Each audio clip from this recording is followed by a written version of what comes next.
Hello बच्चों, Shri Vashishtha coaching classes में आपका स्वागत है। कक्षा 8वीं एड ग्रेड गणित का अध्याय क्रमांक 8 क्या है बच्चों? बीजीय व्यंजक एवं सर्वश्रमिकाएं। इसका जो प्रश्न क्रमांक 1 है बच्चों, वो क्या है? एक पदी और द्विपदी का गुणनफल क्या होगा?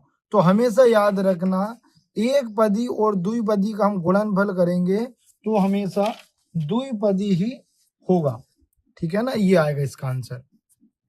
अब इसी का जो प्रश्न क्रमांक 2 है बच्चों, क्या बोला है? 2 गुणा 2 गुणा 2 गुणा 3 ए और बी बी, इसका जो गुणनफल होगा वो कितना होगा? तो देखो हम इसको कैसे करेंगे। देखो 2 गुणा 2 गुणा 2 गुणा 3, तो 2 दूनी 4, 4 दूनी 8 और 8 का 3 में गुणा होगा तो 24। ए कितने बेटा? 1 2 3, तो ए की घात 3 और बी है 2 तो बी की घात 2। मतलब इसका जो सही उत्तर होगा वो हमारा होगा 24, ए की घात 3 बी की घात 2।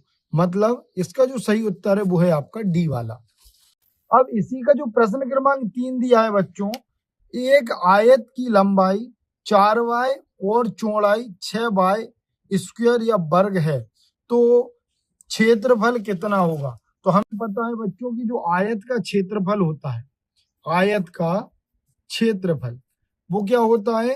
तो लंबाई गुणा चौड़ाई, बस इतना ही तो बताना है। तो हमने देखा कि भाई जो लंबाई हमें दी है वो दी है 4xy, तो हमने लिख लिया 4xy और चौड़ाई दी है 6x का वर्ग। ये देखो, बस हल कर दो।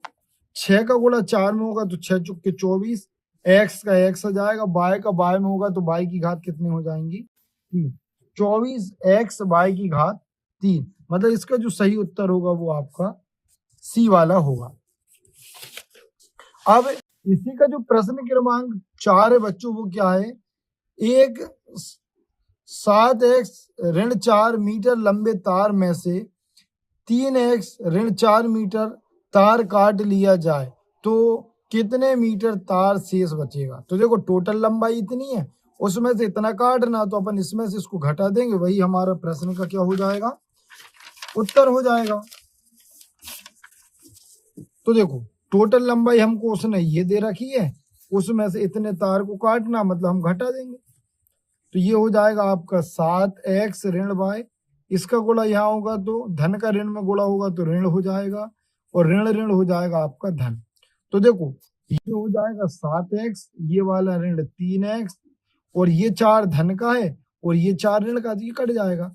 असमान चिन्हों पर संख्या घटती है, तो 7x में से जब 3x जाएगा तो बचेगा आपका 4x। यही इसका राइट आंसर है, ये दिया हुआ है। ठीक है। अब इसी का जो बच्चों प्रश्न क्रमांक 5 है, तनिष्क के घर में से एक स्कूल की दूरी x-8 मीटर है, तो वह आने जाने में उसे कुल कितनी दूरी तय करनी होगी? सीधी सी बात है भाई, वो जितनी दूरी जाएगा उतनी दूरी वो लौट कर आएगा। तो देखो उसके जाने का टाइम कितना, मतलब कितनी दूरी x-8, तो उतनी आने में भी लगेगी x-8, तो इनको बस डबल ही तो करना है, तो इसको अपन ने कर दिया डबल। तो 2 का गुणा x में होगा तो 2x, और 2 का गुणा 8 में होगा तो 8 दूनी 16। मतलब इसका जो सही आंसर होगा आपका, तो वो होगा 2x धन 16। हमारे चैनल को लाइक करें, सब्सक्राइब करें, हमारा सपोर्ट करें। आने वाले क्वेश्चन को हम अगली वीडियो में सॉल्व कर दिखाएंगे। Thank you for watching.